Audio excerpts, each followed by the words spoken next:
Amazingly great day, an Imago Day. Don your crown, put your 3 crowns in the comments, and greet me in the Imago Day, in the image and likeness of God, who we are all designed and created to be. My name is Victoria I. Phoenix. I'm a best-selling author, social trauma and ACE escape artist, and the founder of TTU. And I want to continue my series on the P's of trauma-informed educators. I know a lot of teachers are going back to school.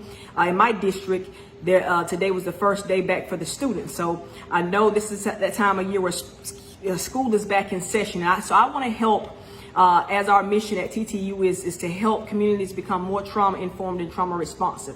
And that's what I've been doing with these series. So I gave you the first few P's of trauma informed, trauma responsive. The first one was parents, looking at the parental aspect, being positive or giving pats on the back, okay, being personal. And then today, the fourth P, I want to talk about being patient, okay? Patience, yes, it's a virtue. Yes, it's biblical. Yes, it's in whatever you study. If it's talking about success, patience. Okay, when you're trauma informed, you have to understand that students, as well as adults, come from chaotic backgrounds. Sometimes they may come from hell at home. They may come from abuse. They may come from scarcity and poverty at homes. They may come from domestic violence, all types of trauma, because we know trauma is common and it affects individuals in the classroom as well as the classroom of life, in jobs. And individuals who have not played their ACEs or their adverse childhood experiences, and they're being played by those social traumas instead of playing them. So being patient. As a matter of fact, there's a phrase in the industry where we're talking about trauma training. As a matter of fact, Oprah and Dr. Bruce Perry wrote a book on it. Their book is called What Happened to You, okay? Conversations on trauma, resilience, and healing. But for those of us who are in the industry and we know about ACEs, adverse childhood experiences, social trauma, childhood trauma, as the CDC and other agencies call it, we understand that the question is no longer what happened to you. When you see a child acting out, you see a child that's constantly disruptive all the time. They may be violent. They may use profane language. They're absent a lot. They're withdrawn. They're cold.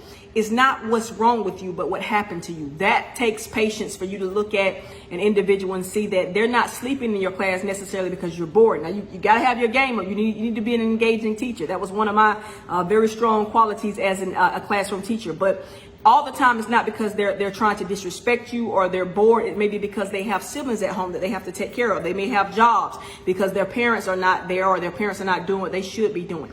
They might not be, you may say that they're very stoic, they're very cold, they're very disrespectful. No, they've learned to detach from people emotionally because people have abandoned them emotionally. So you have to be patient when you're being a trauma-informed and then trauma-responsive educator. So being patient will help you reach these young people at a level where they will love you, they will respect you, you will build a great rapport, which is how I achieved so much notable success in my class. I became highly decorated before I left and retired from teaching in a classroom in 2017. But it was because at this time I wasn't calling it that, because this terminology is a few years old, but I was being trauma informed and trauma responsive.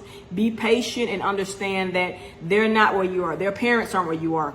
And so you have to realize, as the professional, I heard somebody say a professional is always at their best regardless, okay, whatever happens.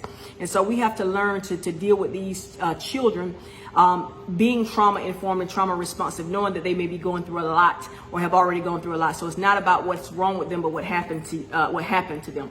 Another resource, if you want to get a free copy of my most recent book, Play Your ACE Before It Plays You, How to Use Social Trauma for Empowerment Rather Than Imprisonment, please text PYA for Play Your ACE, PYA to 404-698-1317. Once again, if you want a free copy of my book, How to Use Social Trauma for Empowerment Rather Than Imprisonment, it's going to help you in your classroom. It's going to help you in your family. It's going to help you in your life, even if you're not an educator. Trauma is common, and the effects of it can linger on through adulthood. But as we say at TTU, trauma in childhood should not ruin childhood or adulthood. So I want you to have a great day, an Imago Day. Get the resource and share this video with educators. I know a lot of them in their classrooms right now. They may be planning. They don't have time to watch this, but get a chance. Please share this with an educator you know and love. I love you. Have a great day, an Imago Day, and I will see you soon.